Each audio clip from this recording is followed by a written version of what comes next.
कोई भी चीज बेफायदा करनी चाहिए भी नहीं। क्यों हम गौस पाक को याद करें, क्यों गरीब नवाज को याद करें, क्यों मखदूम अशरफ जहांगीर समनानी को याद करें, क्यों हुजूर मखदूम बिहार को याद करें, क्यों मखदूम अलाउल हक पंडवी को याद करें, क्यों हम मखदूम फकीह अली महाइमी को याद करें? इसकी जरूरत क्या है?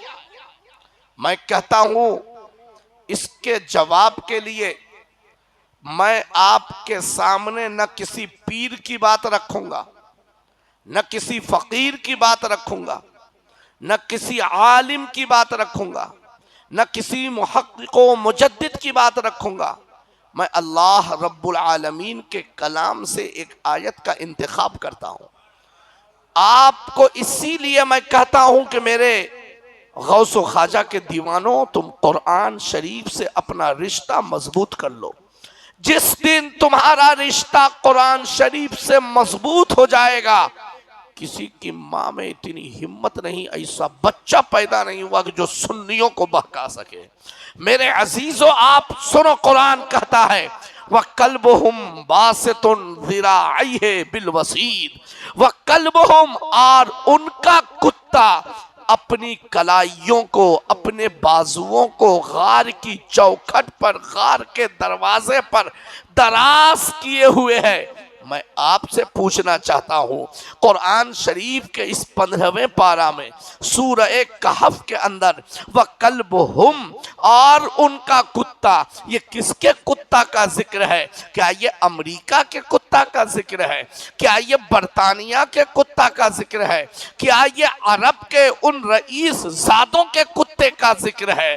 क्या बड़े से बड़े शोरमाओं के कुत्ते का जिक्र है? नहीं नहीं, ये किसी बादशाह के कुत्ते का जिक्र नहीं, किसी अमीर ज़ादे के कुत्ते का जिक्र नहीं। तो ये कुत्ता कौन है और उसका जिक्र कुरान में क्यों है? वो भी वह कुरान जिसके बारे में अल्लाह खुद कहता है ज़ालिकल किताबु ला रैब फीही, ज़ालिकल किताब, ये वह किताब है जिसमें कोई शक व शुबा की गुंजाइश नहीं। हुदल लिल मुत्तकीन, ये मुत्तकियों के लिए हिदायत है। हुदल लिन नास, ये पूरी इंसानियत के लिए हिदायत है। हुदन व मौइज़तुन व ज़िक्रा लिल मुमिनीन, ये हिदायत भी है, नसीहत भी है, याददाश्त भी है मोमिनीन के लिए। ये वो कुरान है, हुदन व शिफाउन व रहमतुल लिल मुमिनीन, ये हिदायत भी है और शिफा भी है और रहमत भी है मोमिनीन के लिए। हादा बयानुल लिन्नास, ये सारी इंसानियत के लिए अल्लाह की तरफ से वाज़ेह बयान है। मगर उस कुरान में जिसमें अल्लाह को रहमान कहा गया, अल्लाह को रहीम कहा गया, उसको सत्तारो गफ्फार कहा गया, उसकी खूबियों को बयान किया गया, उसी कुरान के अंदर एक कुत्ते का भी जिक्र है। और सिर्फ कुत्ते का नहीं, एक गधे का भी जिक्र है, एक गाय का भी जिक्र है, एक बिल्कीस के हुदहुद का भी जिक्र है। ये कौन सी माने कौन सी ये कौन से जानवर हैं और इसका ताल्लुक किन लोगों से है? उलमा किराम फरमाते हैं, मुफस्सिरीन किराम फरमाते हैं, कुरान में जो आया वह कल्बुहुम, और उनका कुत्ता यानी अस्हाबे कहफ का कुत्ता। सुभान अल्लाह, ये अस्हाबे कहफ कौन है? ये नबियों की जमात में नहीं है, ये अंबियाए साबिकीन की उम्मत में ये वह नुफूस कुद्सिया हैं जिन्होंने जालिमो जाबिर बादशाह से बचने के लिए, अपने ईमान की हिफाजत के लिए, अपने जान की हिफाजत के लिए अपना घर भी छोड़ दिया, मकान भी छोड़ दिया, मोहल्ला भी छोड़ दिया, इलाका भी छोड़ दिया, और छोड़ने के बाद पहाड़ के अंदर चले गए, इसलिए कि बादशाह मुझे तलाश ना पाए। वो बादशाह करता ये था, जो भी ईमान वाले को देखता उसको अपने खुदा मानने का जो है उससे खुदा मनवाता, और जो उसे खुदा नहीं मानता उसे गरम तेल के अंदर डाल दिया जाता। मेरे अजीजों, ये नुफूसे कुद्सिया वहां से निकले, घर बार से निकले, और निकलने के बाद वह नुफूसे कुद्सिया पहाड़ में चले गए। जब पहाड़ में गए, गार के अंदर गए, तो क्या देखा कि कुत्ता भी मेरे साथ साथ आ गया है। तो अस्हाबे कहफ ने कुत्ते कुत्ते से कहा, मैं तो ईमान की हिफाजत के लिए यहाँ आया हूँ, जान की हिफाजत के लिए आया हूँ, ताकि बादशाह देख न सके और तुम मेरे पीछे पीछे हो। तुम्हारा काम तो भूखना है, चिल्लाना है। अगर तुमने आवाज लगा दी तो लोग समझ जाएंगे, बादशाह के जासूस को मालूम हो जाएगा कि यहाँ इंसान छुपा हुआ है। इस तरीके से मेरी जान भी जाएगी और ईमान का भी खतरा लाहिक हो जाएगा। हजरत अल्लामा इस्माइल हक़ी तफसीर रूहुल बयान में फरमाते हैं, अल्लाह ने कुत्ते को बोलने की ताकत अता फरमाया। अब वो कुत्ता कहता है कि मैं आपकी सोहबत से ऐसा फैज याफ्ता हूं कि आप गार के अंदर आराम से सोते रहेंगे, अब मैं गार की चौखट पर, दरवाजे पर आपकी निगरानी करता रहूंगा, आपकी हिफाजत करता रहूंगा। जरा सा गौर कीजिए, एक कुत्ता अल्लाह के वलियों की हिफाजत करे तो उसका जिक्र कुरान में हो, जिसकी तिलावत नमाज में हो, तरावीह में हो, सारी दुनिया की मस्जिदों में हो। एक कुत्ता जब वली से मोहब्बत रखे तो उसका जिक्र कुरान में, और करीब आओ, पूरे कुरान में सबसे बड़ी सूरा कौन सी है? सूरतुल बकरा। सूरतुल बकरा का माना क्या है? गाय की सूरा। भाई गाय का तस्करा कुरान में? ये कौन सी गाय है? हिंदुस्तान की कौन सी गाय है? इस्लामी ममालिक की। इसका तस्करा क्यों कुरान में है? मुफस्सिरीन फरमाते हैं, सूरतुल बकरा, इस गाय की तरफ जो निस्बत है, नाम है बकरा गाय के ऊपर, ये आम गाय नहीं, बकरा तो मूसा अलैहिस्सलाम, हजरत मूसा अलैहिस्सलाम की गाय। जो गाय की निस्बत नबी से हो उसका बयान कुरान में। तीसरा पारा है, उन्जुर इला हिमारिका, अपने गधे को देखिए। गधे का जिक्र कुरान में। वो गधा जिसकी निस्बत हजरत उज़ैर अलैहिस्सलाम की तरफ। कुरान शरीफ है, 12वां पारा है, वो फबश्शरनाहु बिइज्लिन हनीद, एक बछड़े का जिक्र कुरान में है। कौन बछड़ा? जिसकी निस्बत हजरत इब्राहीम अलैहिस्सलाम की तरफ है। 19वां पारा है, क़ालत नमलतुन, नमला चींटी की सरदारा। ये कौन चींटी है? जो हजरत सुलेमान अलैहिस्सलाम से उसकी निस्बत है। बिल्कीस का हुदहुद। अब आओ करीब आकर के सुनो और बताओ, एक जानवर नबी से निस्बत तो कुरान में जिक्र, एक जानवर वली से निस्बत तो कुरान में जिक्र। हम तो अशरफुल मखलूकात हैं, हमारी निस्बत जानवर से नहीं, हमारी निस्बत तो है तो गुंबदे खजरा के मालिक से है।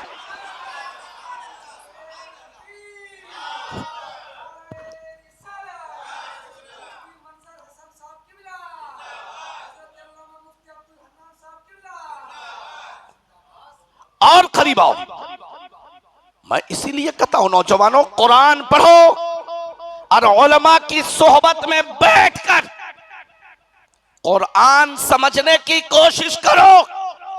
दीन मोबाइल से नहीं समझ सकते, उलमा से समझना होगा। और करीब आ जाओ, मालूम है जन्नत में जाएगा कौन?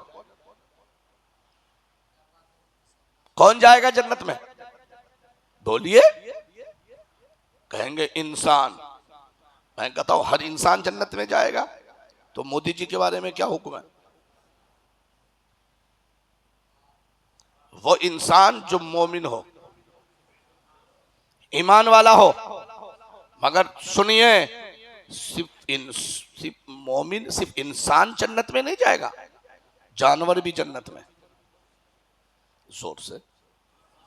और एक दो जानवर नहीं, अल्लाह नाम बता दे रहा हूं, अल्लामा हमवी ने अल अशबाह वन नज़ाइर के हाशिया में लिखा है कि 10 जानवर हैं जो जन्नत में जाएंगे। जोर से। अब आओ सुनो, नाक़तो मुहम्मदिन सल्लल्लाहु अलैहि वसल्लम, आका अलैहि वसल्लम की उटनी जन्नत में जाएगी। नाक़तो सालेह अलैहि सलाम, हजरत सालेह अलैहि सलाम की उटनी जन्नत में जाएगी। इजलो इब्राहिम अलैहि सलाम, हजरत इब्राहिम अलैहि सलाम का बछड़ा जन्नत में जाएगा। और यही नहीं, नमलतो सुलेमान अलैहि सलाम, सुलेमान अलैहि सलाम की चूंटी जन्नत में जाएगी। समको यूनुस अलैहि सलाम, हजरत यूनुस अलैहि सलाम की मछली जन्नत में जाएगी। कल्बो अस्हाबिल कहफे, अस्हाबे कहफ का कुत्ता जन्नत में जाएगा। हिमारो उज़ैर अलैहिस्सलाम, उज़ैर अलैहिस्सलाम का गधा जन्नत में जाएगा। बकरत मूसा अलैहिस्सलाम, मूसा अलैहिस्सलाम की गाय जन्नत में जाएगी। हुदहुद बिलकीस, बिलकीस का हुदहुद जन्नत में। अब मैं आपसे पूछना चाहता हूं, ये गधा जन्नत में क्यों जा रहा है? ये गाय जन्नत में क्यों जा रही है? ये मछली जन्नत में क्यों है? ये गाय, गधा, ये मछली, चींटी, ये जन्नती क्यों है? इसने कितना चिल्ला किया है, इसने कितनी तस्बीह हिलाई है, इसने कितनी तस्बीह और तहलील की है। इन जानवरों ने कितनी मस्जिदें बनवाई है, इन जानवरों ने कितने भूखों को खाना खिलाया है, इन जानवरों ने कितने मसाजिदों मदारिस की तामीर कराई है, इन जानवरों ने कितनी मर्तबा चिल्ला किया है, मुझे बताओ। तो उलमा कहेंगे, मुनाजिरे अहले सुन्नत कहेंगे, खलीफा अशरफुल उलमा कहेंगे, हजरत अल्लामा तफसीर साहब कहेंगे, ये उलमा कहेंगे, ये जानवर तस्बीह की वजह से जन्नत में नहीं जा रहे हैं, अंबिया और औलिया की निस्बत की वजह से जन्नती है। और सुनो, जब नबी और वली की निस्बत से जानवर जन्नती है, अंबिया की निस्बत, नबी की निस्बत से एक गधा जन्नती, चींटी जन्नती, मछली जन्नती, कुत्ता वली की निस्बत से जन्नती। और काबिल गौर है, इस मेरे आका अलैहि वसल्लम की उम्मत के वली नहीं है वो, असहाबे कहफ, अंबियाए साबिकीन के उम्मत के वली है। उनकी निस्बत से कुत्ता जन्नत में जा रहा है, तो हम तो अशरफुल मखलूकात हैं। और अशरफुल मखलूकात में अशरफुल अंबिया की उम्मत में है, और अशरफुल अंबिया की उम्मत में अशरफुल औलिया के गुलामों में है, गौसे आजम के मुरीदों में है, मखदूम अशरफ के भिखारी में है, गरीब नवाज के मंगतों में है, मखदूम बिहारी के अकीदतमंदों में है, और आला हजरत के मसलक पर है। हमारा यकीन है उनकी निस्बत से हम यहां भी जन्नती है, वहां भी जन्नती।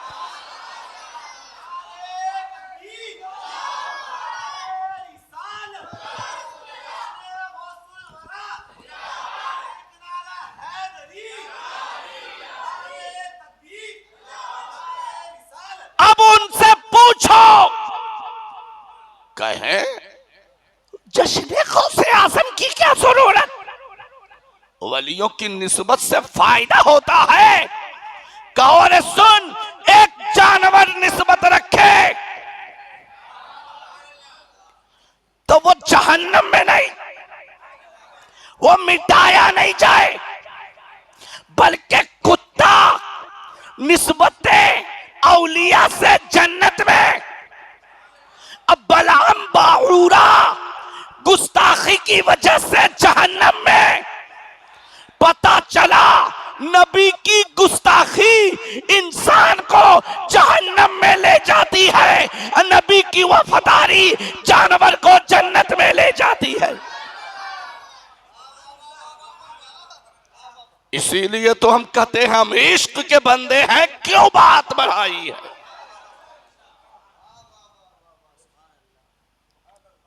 और उनसे कहो कुत्ता निस्बत रखे तो जिक्र कुरान में, हम निस्बत रखेंगे तो हमारा चर्चा भी अर्श आज़म पर। अजीजों, कौन गौसे आज़म, कौन गौसे समदानी, कौन कुतबे रब्बानी, कौन पीरे लासानी, कौन शहबाज़े लामकानी? वो गौसे आज़म अब्दुल कादिर जिलानी कि पैदा बाद में हो, विलायत का चर्चा पहले हो। पैदा बाद में हो, 200 साल पहले के औलिया भी उनका जिक्र करें। वो गौसे आज़म अब्दुल कादिर जिलानी जब पैदा हो, माँ बाप के बताने पर रोजा नहीं रखें। पैदा हो और दूसरे दिन रमजान शुरू हो तो रोजा शुरू हो जाए। वो गौसे आज़म अब्दुल कादिर जिलानी जब आने वाले साल में अब्र आलूद आसमान और चांद रमजान शरीफ का उलमा मशाइख काजियान इस्लाम ने नहीं देखा, 30 शाबान है, फजर की नमाज के बाद भी उलमा कशमकश में है क्या हो। खवास के लिए मसला है कि इंतजार कर लें। अब उलमा मशाइख ने कहा सैयदों के घर में एक बच्चा पैदा हुआ है, गुज़श्ता साल वो बच्चा रोजा रख रहा था, पता चलाओ आज अब तक उस बच्चे ने सुबह सादिक के बाद से अभी तक एक मर्तबा भी दूध पिया है कि नहीं, दूध पिया है कि नहीं। अगर दूध पी लिया है तब तो रमजान का चांद नहीं हुआ, और दूध नहीं पिया है तब तो यकीन है कि चांद निकल गया है, चांद निकल गया है। अब उलमा मशाइख गौसे आज़म के घर पे गए और दरियाफ्त किया, आपके शहजादे ने गोद में रहने वाले अब्दुल कादिर जिलानी ने, और उसने दूध पिया है कि नहीं आज। कहा आज सुबह सादिक से लेकर अभी तक मेरे बच्चे ने लाख कोशिश के बावजूद भी दूध पिया नहीं है, दूध पिया नहीं है। अब उलमा मशाइख ने ऐलान कर दिया अब्दुल कादिर जिलानी ने दूध नहीं पिया, मतलब है रमजान शुरू हो गया है, रमजान शुरू हो गया। मैं पूछना चाहता हूं उलमा मशाइख पीराने इज़ाम काजियाने इस्लाम मुफ्तियाने ज़वील एहतराम अइम्माए ज़ीशान सर की आंखों से आसमान के चांद को बादल की वजह से न देख सके, मगर गौसे आज़म आपका मकाम कितना बुलंद है कि आप माँ की गोद में रह करके आसमान के चांद को देख लिया। माँ की गोद में रहकर गौसे आज़म ने चांद अब और करीब आओ आका गौसे आज़म से। अच्छा एक चीज और सुन लीजिए, सरकार गौसे आज़म अपने अब्बा की तरफ से हसनी सैयद, अम्मा की तरफ से हुसैनी सैयद। एक चीज अर्ज करना चाहता हूं हुजूर मुनाज़िर अहले सुन्नत, आका गौसे आज़म के आबाओ अजदाद में हजरत इमाम हसन मुसन्ना हैं, हजरत इमाम अब्दुल्लाह महज हैं। दोनों के बारे में मुख्तसर सी बात बता दूं। हजरत इमाम हसन मुसन्ना कौन है मालूम? हजरत इमाम हसन पाक के बेटे हैं। इनकी पैदाइश मौला अली रदी अल्लाह अन्हु की मौजूदगी में हुई और हजरत मौला अली की जाहिरी जिंदगी में 40 हिजरी में 10 साल के थे, करबला शरीफ में 31 साल के थे। आप जंगे करबला में शरीक भी हुए, शरीक होकर जख्मी हो गए। एक मुहिब्बे अहले बैत खातून ने आपकी तीमादारी की हिफाजत की और यजीदी फौजियों के जुल्म सितम से आपको बचाया, और जब आप सेहतयाब हुए तब मदीना शरीफ रुखसत हो गए और आप नजीबुत तरफैन सैयद हैं। सुभान अल्लाह। हजरत इमाम हसन मुसन्ना का आलम यह था कि उनका चेहरा देखने से इमाम हसन पाक की याद ताजा होती थी। वही इमाम अब्दुल्लाह महज उनका भी आलम यही था। इसीलिए सरकार गौसे आजम के चेहरे पर जो जमाल की कैफियत थी, जो नूरानियत थी, आपके मुरीदों ने फरमाया कि अगर अंधेरे में भी गौसे आजम तशरीफ ले जाते तो उजाला हो जाता। क्या होता?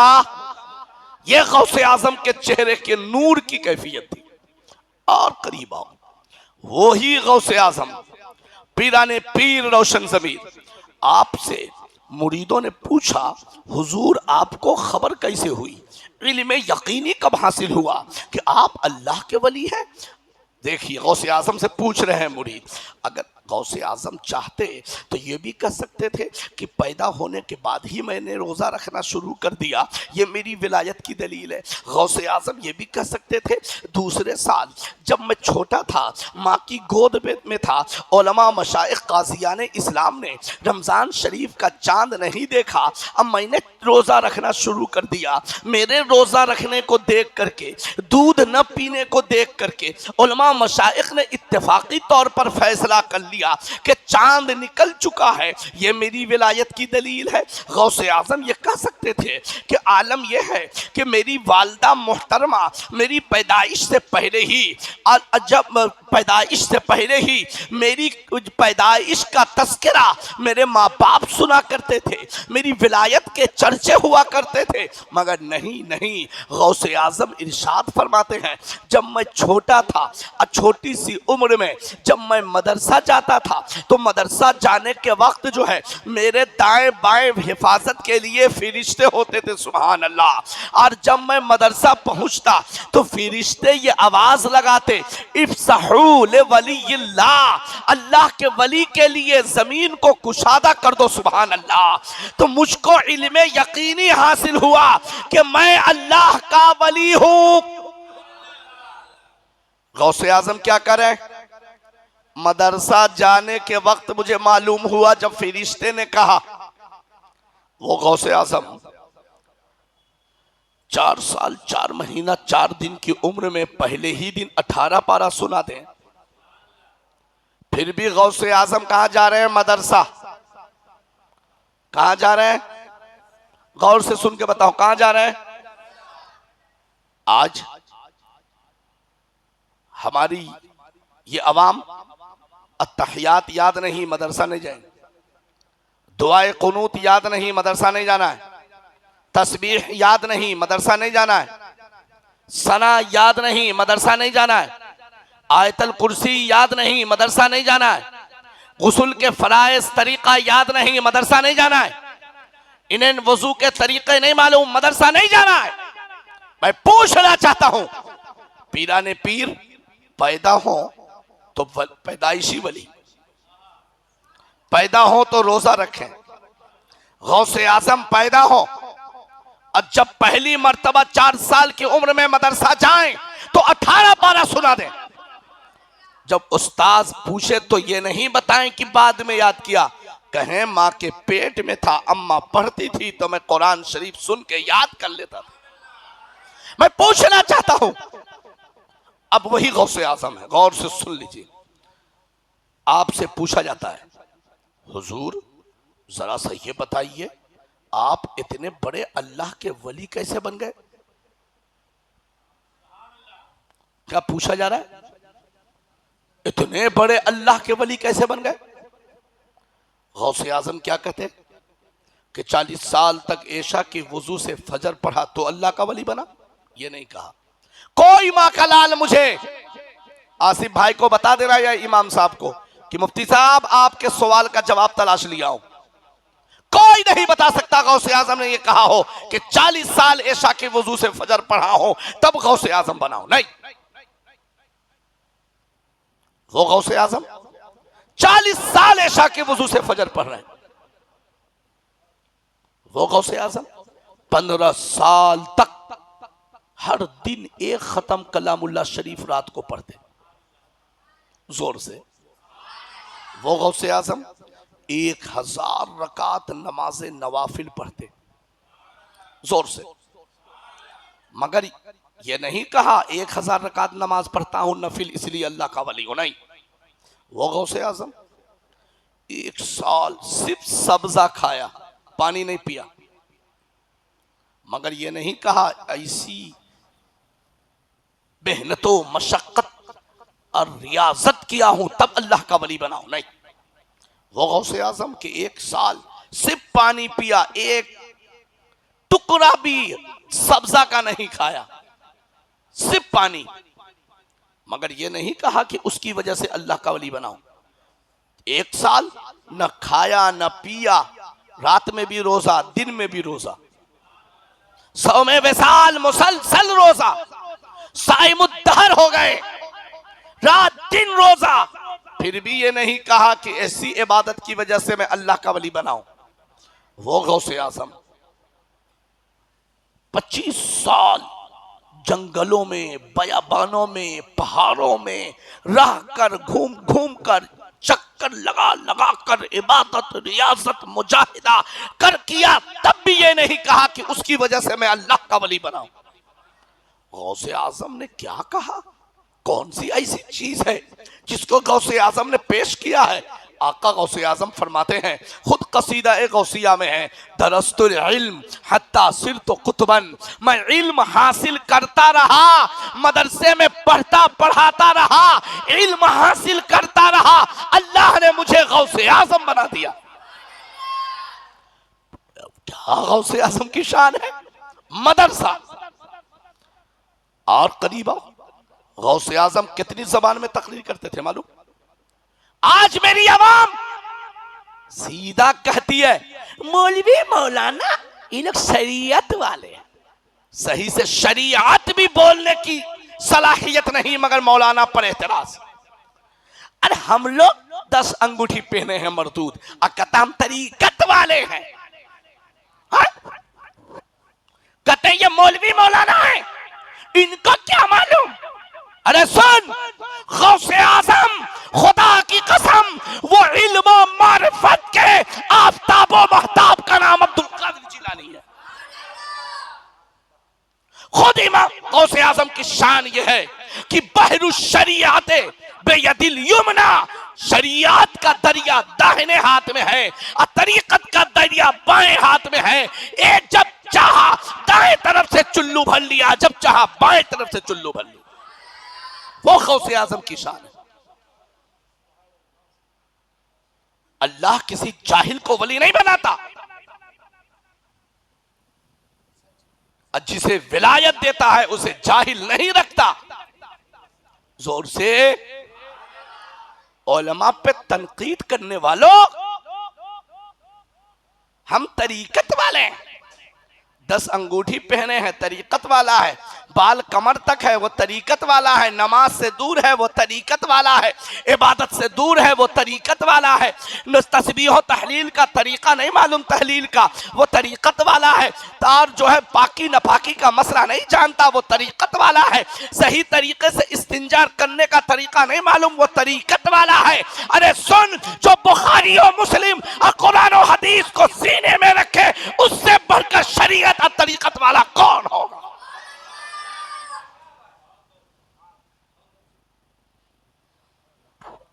आका गौसे आज़म इरशाद फरमाते हैं, किसी को, और इसमें सबसे बड़ी गलती हम उलमा की भी है, जहां देखा 4 ठो सेठ किसी के आगे पीछे है उसको बाबा बना दिया हमने, किसी को दादा बना दिया हमने। जो इल्म शरीयत से वाकिफ ना हो वो सही से मुरीद जब नहीं बन सकता तो पीर क्या बनेगा? सरकार गौसे आजम रज़ी अल्लाहु अन्हु फरमाते हैं, अगर कोई, खुलासा बता रहा हूं, हवाओं में उड़ता रहे, पानी पे चलता रहे, उसको अल्लाह का वली मत कहना जब तक कि उसका कदम जमीन पर सुन्नत के मुताबिक ना हो, शरीयत के मुताबिक ना हो। समझ गए? कपड़ा पहन लेने का नाम तरीकत नहीं है। और ये हक है हमारा कि हम ये बोलें, इसलिए कि हम सिर्फ मौलवी नहीं, खानका ही है। मेरे अजीजों, आओ गौसे आजम की शान सुन लो। आका गौसे आजम 13 उलूम व फनून पर तकरीर करते थे। कितना? आज का नहीं, उस वक्त। और करीब आके सुनिए, ईमान ताजा होगा। सरकार गौसे आजम विलायत के आफ्ताबो महताब, मगर मदरसा में बाज़ाब्ता पढ़ाते थे। जोर से बोलो यार। और ऐसे नहीं कि असर के बाद आधा घंटा पढ़ा दिया, नहीं, फजर के बाद, जोहर के बाद, फिर बैठ करके दारुल इफ्ता में फतवा देते। और गौसे आजम की इल्मी पर्सनालिटी का आलम यह था कि हनफी, शाफी, मालिकी, हम्बली चारों मसलक के मुताबिक फतवा देते। जिस मसलक वाला सवाल करता गौसे आजम जवाब देते। क्यों ना दें? इसलिए कि गौसे आजम की नजर कागज पर नहीं है, आईनी फिल लौहिल महफूज। गौसे आजम की नजर लौहे महफूज पर है।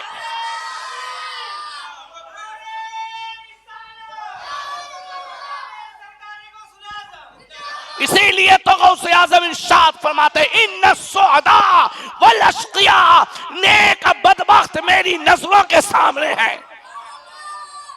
वो गौसे आजम का मकाम। गौसे आजम से बड़ा पीर तो दिखाओ। और आपके बाद से लेकर आज तक गौसे आजम से बड़ा आलिम तो दिखाओ। दिखाओ मुझे ऐसा आलिम कि जब पढ़ाने बैठ जाए तो एक दो नहीं, सैकड़ों उलमा कलम अदवात लेकर के मौलाना तफसीर साहब बैठ जाएं, सिर्फ इस इंतजार में कि गौसे आजम कहते क्या हैं। गौसे आजम कहते जाते और उलमा लिखते जाते। हम बच्चों को पढ़ाएं तो मुफ्ती है, जो पीरों को पढ़ाए, आलिमों को पढ़ाए, वो पीराने पीर की क्या शान होगी। इसीलिए तो गौसे आजम इरशाद फरमाते हैं, फमन फी औलियाइल्लाहि मिसली। अरे मेरे मुरीदों सुनो, अल्लाह के वलियों में मेरी तरह कौन है। क्या फरमाया गौसे आजम ने? फमन फी औलियाइल्लाहि मिसली, अल्लाह के वलियों में मेरी तरह कौन है। फिल इल्म व तसरीफ हाली, इल्म में, कुदरत में, दबदबे में, इख्तियार में। वो गौसे आजम खुद इरशाद फरमाते हैं, फलौ अलक़ैतु सिर्री फौक़ मैतिन लक़ाम बिक़ुदरतिल मौला ताली। अगर मैं अपना राज मुर्दे के ऊपर डाल दूं तो मुर्दा भी अल्लाह की इजाजत से अपने पांव पर खड़ा हो जाए। ये गौसे आजम के एक राज की फजीलत है। एक राज क्या फरमाया? फलौ अलक़ैतु सिर्री, मैं अपना राज डाल दूं नकीब साहब, मुर्दा खड़ा हो जाए। वही आका गौसे आजम इरशाद फरमाते हैं, फलौ अलक़ैतु सिर्री फौक़ जिबालिन लदुक्कत वख्तफत बैनर रिमाली। अगर मैं अपना राज पहाड़ के ऊपर डाल दूं तो वो पहाड़ रेजा रेजा हो जाए। वही गौसे आजम इरशाद फरमाते हैं, अगर मैं अपना राज आग के ऊपर डाल दूं तो लखमदत, तो वो आग बुझ जाए। वही गौसे आजम इरशाद फरमाते हैं, फकुल तो लिसाइरिल अख्ताबे, मैंने तमाम अख्ताबे जहां से कहा आओ आओ अब मेरे दामने करम में दाखिल हो जाओ। वो गौसे आजम की शान कि आका गौसे आजम इरशाद फरमाते हैं, कुल्लु कुतुबिन यतूफ़ु बिल बैत सबअन व अनल बैत ताइफुन बिखियामी। मैंने सारे कुतुब से कहा कि सारे कुतुब तो खाना काबा का 7 दफा तवाफ करते हैं, मगर मैं अब्दुल कादिर जिलानी वो हूं कि जिसके खेमे का तवाफ खाना काबा करता है। इसीलिए तो अच्छे रजा, प्यारे रजा, आला हजरत अजीमुल बरकत मुहिब्बे औलाद रसूल इमाम अहमद रजा खां फाजिल बरेलवी कहते हैं, सारे अख्ताब जहां करते हैं काबे का तवाफ, सारे अख्ताब जहां करते हैं काबे का तवाफ, काबा करता है तवाफे दरे वाला तेरा।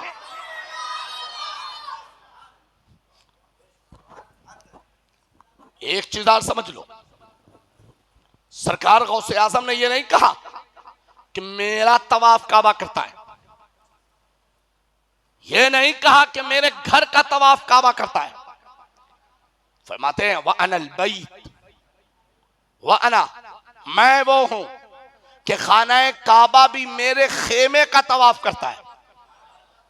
मुनाजिरे अहले सुन्नत बैठे हैं और उलमा की जमात है। घर और खेमे में फर्क है।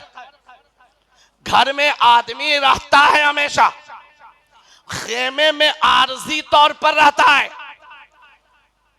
मिनट 2 मिनट, घंटा 2 घंटा, दिन 2 दिन, 4 दिन, हफ्ता 10 रोज वो खेमा। आप भी आम का मौसम आया खेमा लगा दिया, फसल का मौसम आया खेमा लगा दिया, घर नहीं बनाते हो। जब चाहा हम फकीर हसन अशरफी मिसबाही को अर्ज करने दिया जाए, गौसे आजम जिस खेमे में रहें, जहां आरजी कदम रख दें, उस कदम की बरकत ऐसी है कि खाना काबा तवाफ करता है। तो जिस घर में गौसे आजम रहते होंगे उस घर का आलम क्या होगा। और जब घर की फजीलत का हमें पता नहीं तो कमा कहूँ गौसे आजम का मकाम क्या होगा। वो गौसे आजम, इसीलिए तो हम अहले सुन्नत का अकीदा है कि जो जगह, जो जमीन का जो हिस्सा मेरे आका के जिस्म से लगा हुआ है, हत्तल काबा वल अर्शिल अज़ीम, वो काबा से भी अफजल है और अर्शे आजम से भी अफजल है। आशिको, आओ गौसे आजम की शान थोड़ा सा और देख लें। वो पीराने पीर, मुझे मालूम है लंगर है, आपको रूहानी लंगर खिला रहा हूं, जिस्मानी लंगर भी माशाअल्लाह हमारी गौसिया मस्जिद के गौसे आजम के गुलामों ने, आसिफ भाई उनकी पूरी टीम ने अकीदत व मोहब्बत के साथ रूहानी लंगर के साथ साथ जिस्मानी लंगर का भी इंतजाम रखा है। अल्लाह कबूल फरमाए। वो गौसे आजम, वो पीराने पीर रोशन ज़मीर। आज तो हमारा रिश्ता सही नहीं है, नाम का नारा है, नाम का ये शोरगुल है, नाम का सब कुछ हम कर रहे हैं। हकीकत में अगर गौसे आजम के हम गुलाम बन जाएं, उनके वफादार बन जाएं, उनके हम चाहने वाले बन जाएं, तो यकीन जानना इस नाअहल हुकूमत की भी हिम्मत नहीं कि गौसे आजम के दीवानों का बाल बेका कर सके। इसलिए कि हमारी हिफाजत के लिए, हमारी दस्तगीरी के लिए, हमारी मदद के लिए कोई और नहीं बल्कि पीराने पीर खुद मौजूद हैं अल्लाह की इजाजत से। आओ आका गौसे आजम से पूछ लें। आका गौसे आजम खुद इरशाद फरमाते, मेरा कोई मुरीद, क्या इरशाद फरमाया, मेरा कोई मुरीद अगर घोड़े पर सवार है और उससे नीचे गिर गया तो वो घबराए नहीं। आखिजुम बेयदिही इला यौमिल क़यामा औ कमा क़ाल, मेरा मुरीद क़यामत तक अगर गिरता रहेगा तो अब्दुल कादिर जिलानी अपने मुरीद को हाथ पकड़कर उठाता रहेगा। इसीलिए तो सुन्नी का बच्चा बच्चा वही कहता है जो बरेली के अहमद रजा ने सिखाया है कि क्या दबे जिस पे हिमायत का हो पंजा तेरा, क्या दबे जिस पे हिमायत का हो पंजा तेरा, अरे शेर को खतरे में लाता नहीं कुत्ता तेरा। वो गौसे आजम अच्छे रजा कहते हैं, नबवी में अलवी फसल बुतूली गुलशन, हसनी फूल हुसैनी है महकना तेरा। नबवी जिल अलवी बुर्ज बुतूली मंजिल, हसनी चांद हुसैनी है उजाला तेरा। गौसे आजम तो गौसे आजम है। कुत्ता से खुद निस्बत हो जाए तो मेरे आका आला हजरत कहते हैं तुझसे दर दर से सग, सग से है मुझको निस्बत, तुझसे आला हजरत पे भूखते वही हैं जो आला हजरत को समझते नहीं है। तुझसे दर, दर से सग, सग से है मुझको निस्बत। आओ गौसे आजम की शान देखो, ईमान ताजा होगा। गौसे आजम सरकार की बारगाह में। अच्छा एक बात और सुन लीजिए, खानकाही और मदरसा के, खानकाह और मदरसा के में शुरू से ही कुछ ना कुछ है। मतलब यह कि आलिम सूफियों को जल्दी बर्दाश्त नहीं करते, जैसे सूफी आलिम को जल्दी बर्दाश्त नहीं करते। अब आइए करीब आके सुना दूं, अल्लामा इब्ने जौजी को कौन नहीं जानता? इल्म फजल का शोहरा था, गलगला था। हजरत अबुल अब्बास से दोस्ती थी। हजरत अबुल अब्बास ने कहा, ए इब्ने जौजी, तुम्हारी शोहरत है, तुम्हारा तस्करा है, तुम्हारा नाम है, कभी अब्दुल कादिर जिलानी मेरे शेख की मजलिस में तो चले जाओ। कहा, अरे सुनो, मैं कहा तुम्हारे शेख की मजलिस में जाऊं, मुझको पढ़ने पढ़ाने से फुर्सत नहीं। जाहिर सी बात है, उतने बड़े मुहद्दिस, उतनी बड़ी शख्सियत, इल्म फजल का चर्चा हो जिसका, वो कहाँ खानकाह में जाए, वो कहाँ किसी पीर की मजलिस में जाए, वो कहाँ किसी की तकरीर सुनने आए। आजकल के शायर जल्दी सुनना नहीं चाहते, तो वो उस वक्त के मुहक्किक कहाँ किसी का सुनना चाहे। बोले मैं कहाँ जाऊँ? तो हजरत अबुल अब्बास ने कहा कि नहीं नहीं, मैं एक दिन तुमको अपने पीर की मजलिस में ज़रूर ले जाऊँगा। सुभान अल्लाह। अब दोनों में बात होती रही। एक दिन राजी कर लिया आसिफ भाई कि ठीक है, तुम कहते हो तो तुम्हारे कहने की वजह से तुम्हारे पीर की मजलिस में हम चले जाएंगे। कहा ठीक है चलो। बोलेगा सुनो, मैं जाऊंगा इस शर्त के साथ कि जब तुम्हारे पीर साहब बयान करेंगे, अब बयान करने के बाद अगर मुझको समझ में नहीं आया तो मैं उठकर अगर निकल जाऊं तो नाराज मत होना। बोले कोई बात नहीं, एक मर्तबा मेरे पीर की गुफ्तगू तो सुन लो, एक मर्तबा मेरे पीर का जलवा तो देख लो, एक मर्तबा मेरे पीर की मजलिस में तो आ जाओ, एक मर्तबा गौसे आजम की बारगाह में जारूब कशी तो कर लो। कहा ठीक है चलो। अब हजरत अबुल अब्बास के साथ गौसे आजम की मजलिस में मुहद्दिस इब्ने जौजी पहुंच गए। अब जैसे ही पहुंचे, गौसे आजम की बारगाह में एक कारी कुरान ने कुरान शरीफ की तिलावत की। अब कुरान शरीफ की तिलावत के बाद गौसे आजम सरकार ने अब कुरान शरीफ की तफसीर बयान करना शुरू किया। जैसे ही पहली तफसीर बयान किया, हजरत अल्लामा इब्ने जौजी कहते हैं, अलिम तो मैं तो ये तफसीर जानता हूँ। फिर दूसरी तफसीर, कहा अलिम तो मैं तो इसे जानता हूँ। तीसरी तफसीर, कहा मैं इसे जानता हूँ। पांचवी तफसीर, मैं इसे जानता हूँ। छठी तफसीर, मुहद्दिस इब्ने जौजी कहते हैं, अबुल अब्बास के चेहरे को देखकर, अबुल अब्बास मैं ये आठों तफसीर जानता हूं। मेरा वक्त, मतलब वो बोलना चाह रहे मेरा वक्त बेकार हो रहा है, मैं तो सब जानता हूं। नौवीं तफसीर, कहा अलिम तो। 10वीं तफसीर, कहा अलिम तो। 11वीं तफसीर, कहा मैं ये भी जानता हूं। एक आयत की 11 तफसीर। कितने बड़े आलिम होंगे। यहां खुतबाते मुहर्रम देख के तकरीर करे तो कुर्सी तोड़ देता है। हाँ हाँ हुजूर, शान खिताबत याद कर ले तो खतीब आजम समझता। हाँ देखिए, और एक आयत की 11 तफसीर। सुनिए अल्लामा तफसीर, कितनी तफसीर। अब मुहद्दिस इब्ने जौजी बोलते हैं, अलिम तो अलिम तो अलिम तो, मैं जानता हूं, मालूम है मालूम है। अब गौसे आजम ने 12वीं तफसीर बयान की, इब्ने जौजी खामोश। 13वीं तफसीर, इब्ने जौजी खामोश। 15वीं तफसीर, इब्ने जौजी खामोश। 25वीं तफसीर, इब्ने जौजी खामोश। 40वीं तफसीर, इब्ने जौजी खामोश। जब हजरत गौसे आजम ने एक आयत की 41वीं तफसीर बयान की, फिर इरशाद फरमाया अब मैं काल से हाल की तरफ जाता हूं। इतना कहना था, अल्लामा इब्ने जौजी खड़े हो गए, उलमा मशाइख खड़े हो गए, अपने कपड़े को फाड़ लिया और दुनिया को बता दिया, जिसकी नजर किताब पर होती है वो गुलाम होता है, और जिसकी नजर लौहे महफूज पर होती है वो गौसे आजम इमाम होता है।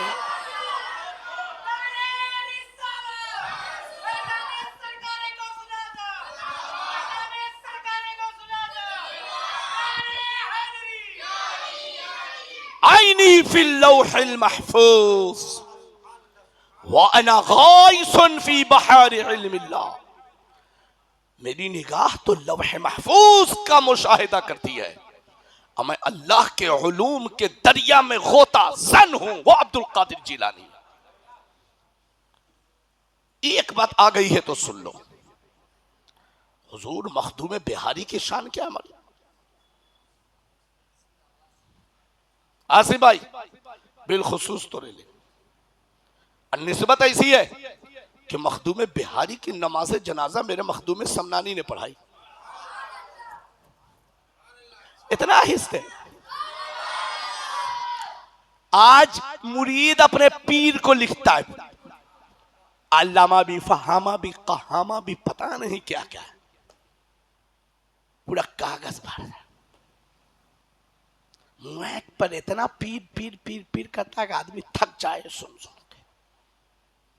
हुजूर मखदूम बिहारी की शान वो जिनको कागज पर सुल्तानुल मुहक्किकीन नहीं लिखा गया है, लौहे महफूज पर जिनको सुल्तानुल मुहक्किकीन लिखा गया, वो मखदूम बिहारी शेख शरफुद्दीन अहमद यहया मनेरी की जात है, जिन्होंने 100 किताबें नहीं 1700 किताबें लिखी है। कितनी? हम उनको भूल गए। हम उनको ईद की 5वीं तारीख, खुदा की कसम जब उनके आस्ताने पर पहली बार हाजिरी हुई, भूल क्या फरमाया, सुभान अल्लाह। 17 लाइन पढ़ने वाले याद हैं, किताब कहां लिखे। आसिफ भाई जब बारगाह मखदूम बिहारी में गया, जाने के बाद जो कैफियत बदली वो बयान करने से कासिर। वक्त का सुल्तान, इल्म फजल का बादशाह, मुहक्किकीन का सरदार आज बिहार की सरजमीन पर आराम फरमा। आशिकों, इस्लाम के दामन में बहुत कुछ है। आओ वो गौसे आजम जिनकी निगाह लौहे महफूज का मुशाहिदा करती, वो गौसे आजम खुद इरशाद फरमाते हैं, इन्न यदी अला मुरीदी कस्समाई अलल अर्द। मेरे मुरीदों घबराते क्यों हो, परेशान क्यों होते हो? मेरा ये हाथ मेरे तमाम मुरीदों के सरों पर ऐसे ही साया फेगन है जैसे आसमान पूरे जमीन पर साया फेगन है। जोर से वो गौसे आजम की जात है। अपने मुरीदों से मोहब्बत कितनी है गौसे आजम को मालूम? तो 4-10 मिनट सुन लो। आका गौसे आजम के दौर में तफसीर भाई एक शेख थे, उनके बारे में यह खबर आई कि वो रात की तन्हाई में, तारीकी में कुछ पढ़ते हैं और आवाज बाहर जो आती है वो अजीबो गरीब आती है। आका गौसे आजम की जवानी थी, तशरीफ ले गए। कहा आपके बारे में ये सुनने में आया है कि आपके घर से अजीबो गरीब आवाज आती है रात की तारीकी में। कहा दफ्तर निकाला, कहा ये मेरे मुरीदों का नाम है, इसमें मेरे मुरीदों का नाम है। मैं अल्लाह की बारगाह में दुआ करता हूं, मौला अगर मेरे किसी मुरीद से गुनाह हो गया हो तो उससे जितनी जल्दी हो मौत आ जाए। मेरा अगर कोई मुरीद गुनाह करे तो जितनी जल्दी हो उसे मौत आ जाए। गौसे आजम सरकार ने कहा ऐसी दुआ क्यों करते? कहा इसलिए कि न वो ज्यादा दिन जिएगा न गुनाह ज्यादा करेगा, ताकि आखिरत की रुसवाई से महफूज रहे। क्या पीर की दुआ थी। अब गौसे आजम इरशाद फरमाते हैं, जवानी का आलम है। कहा अल्लाह मुझे ये मौका देगा तो मैं तो ऐसी दुआ ना करूंगा। तो कहा अब्दुल कादिर जिलानी तुम कैसी दुआ करोगे? अब गौसे आजम सरकार फरमाते हैं, तफसीर भाई सुनो, आका गौसे आज़म इरशाद फरमाते हैं, मैं तो ये दुआ करूंगा मौला अगर मेरे किसी मुरीद से गुनाह हो जाए तो उस वक्त तक उसको मौत मत देना जब तक कि वो गुनाहों से तौबा ना कर ले।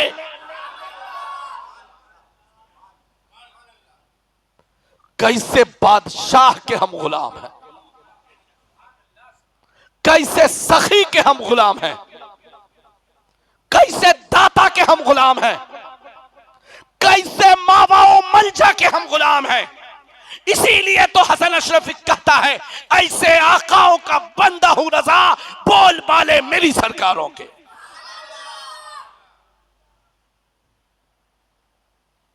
वो गौसे आज़म, वो पीराने पीर, वो रोशन जमीन, वो पीरे लसानी, वो शहबाज लामकानी। मेरे बच्चे, तुम तो मदरसा से दूर हो, न असली तालीम न दीनी तालीम। और आजकल के ये नाम नेहात के सेकुलर सियासतदान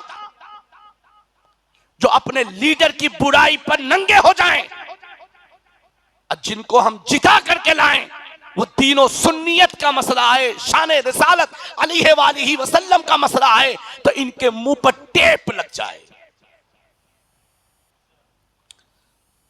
याद रखना, शराबी जुआरी जीतेगा तो अड्डे शराब जुए के ही खुलेंगे।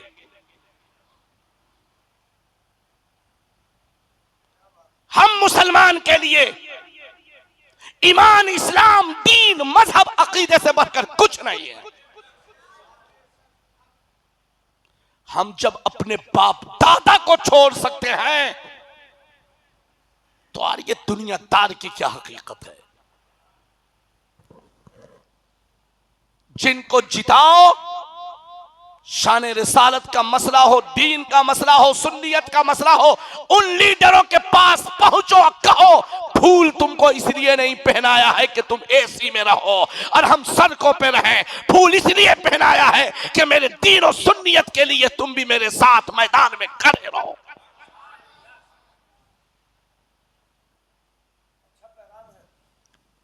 हम वो कौम हैं, कुर्सी देना भी जानते हैं, कुर्सी लेना भी जानते हैं। अभी आया ना इलेक्शन का वक्त, सब बिल से निकल कर सेकुलर होने का दोहाई देंगे। रख इसी सेकुलर पंथी तेरे पास रहे। हमारे लिए दीन, मजहब, इस्लाम, अकीदा, जाते रिसालत काफी है। अजीजों, तकलीफ होती है। आज बहराइच जल रहा है, तकलीफ होती है। 200 से जायद नाम नेहात के सेकुलर लीडरान पार्लियामेंट में मौजूद हैं। किस काम के लिए?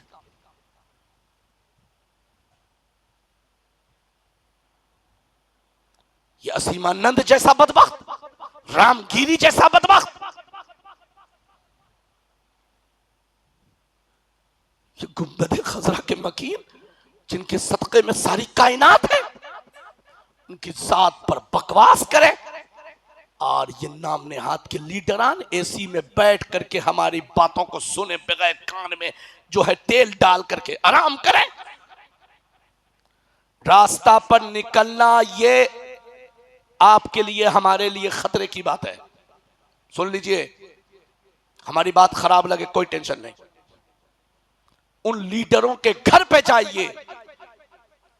एक लीडर को कहा हमारे एक अजीज ने, तो उसने कहा तुम तो रास्ते पे निकलते क्यों नहीं, एहतजाज करो। वो आया, बोला मुफ्ती साहब हम लोग एहतजाज करेंगे। मैंने कहा सुन, किसने कहा? बोला फलां साहब ने कहा। हमने कहा उसको फुल लगा, उसका पीए उठाया।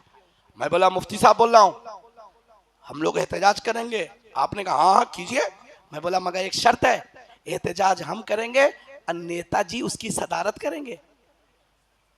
चुप, नहीं नहीं सर बाहर है। हम रख फोन, फूल पहनने के लिए सर मैदान में है और एहतजाज के लिए सर बाहर है, ताकि नौजवान मेरा रोड पर निकले या पुलिस उस पर गोली चला दे।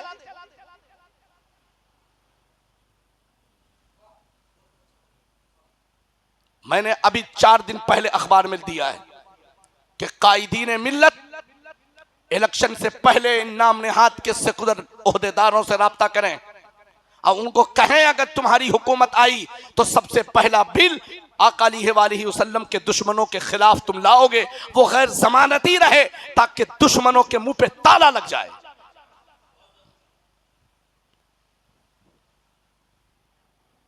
आओ, जो अर्ज कर रहा था बात आ गई कहां से कहां, मगर ये वक्त की जरूरत है, सुन लेना। और ये उलमा, आप लोग मैदान में आइए। जो कौम की क़यादत मैदान में नहीं कर सकता, मुसल्ला पे क्या क़यादत होगी। सिद्दीक़ अकबर सिर्फ मुसल्ला के इमाम नहीं थे, फारूक आजम सिर्फ मुसल्ला के इमाम नहीं थे। काबिल मुबारकबाद है, आसिफ भाई बहुत अच्छी बात किया है उन्होंने। कहा हजरत वैसे आलिम को भी आगे लाइए कि जो मुसल्ला पर भी या बाहर भी कौम की क़यादत कर सके।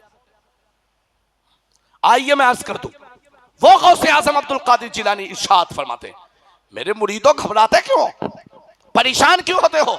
मुरीदी ला तखफ,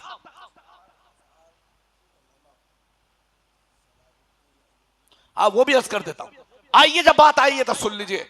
मुनाजिर सुन्नत ने उधर घुमा दिया तो घूम ही जाता हूं। बैतुल मुकद्दस फतह कैसे हुआ, बोलो कैसे। सुल्तान सलाहुद्दीन अय्यूबी की कब्र को अल्लाह रहमत और नूर से भर दे।